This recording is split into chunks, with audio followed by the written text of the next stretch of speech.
Strong, sovereign nations let diverse countries with different values, different cultures, and different dreams not just coexist but work side by side on the basis of mutual respect, Donald Trump said in his first speech to the UN General Assembly, in September, drawing sighs of relief. 3 months later, those same diverse nations were warned by the U.S. President's UN ambassador, Nikki Haley, that she would take their names if they failed at the UN to support the U.S. decision to move its embassy to Jerusalem and recognize the city as the capital of Israel. The era of mutual respect was short-lived. Haley's implicit threat was that countries that defied the U.S. president would face consequences.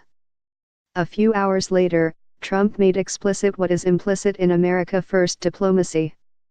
If the UN voted against the U.S., he forecast that the U.S. would save a lot. "We don't care, but this isn't like it used to be where they could vote against you and then you pay them hundreds of millions of dollars. We're not going to be taken advantage of any longer," Trump said. If soft power, in the words of Joseph Nye, is the ability to get what you want through attraction rather than coercion, then Trump has become the ultimate exponent of hard power diplomacy. It is partly because he is a product of a mindset that has long seen the UN as a hotbed of anti-Americanism, corruption and waste, best set out in the Fox News correspondent Eric Shawn's book The UN Exposed.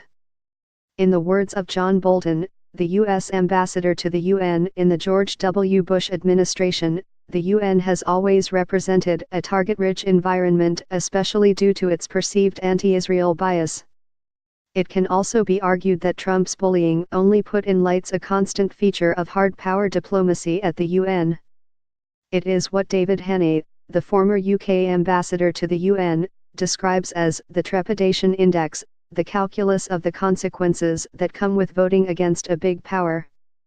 Every permanent member of the Security Council, including the UK, hopes to be high on that index. A repeated resort to the veto by a permanent Security Council member, as has been the case with Russia over Syria, is normally a sign that a country's diplomacy is misfiring. But there has been something qualitatively different about the U.S. treatment of fellow member states over Jerusalem.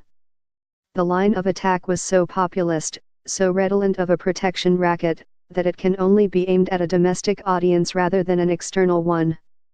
As countless diplomats have warned in the past 24 hours, it will also be counterproductive, only deepening U.S. isolation.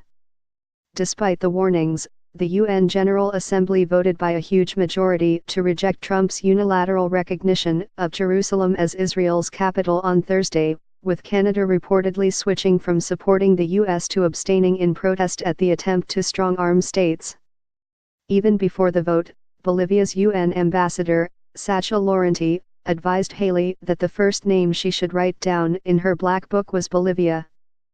For many countries, especially in the Middle East and Latin America, it will be a badge of honor to have defied a superpower.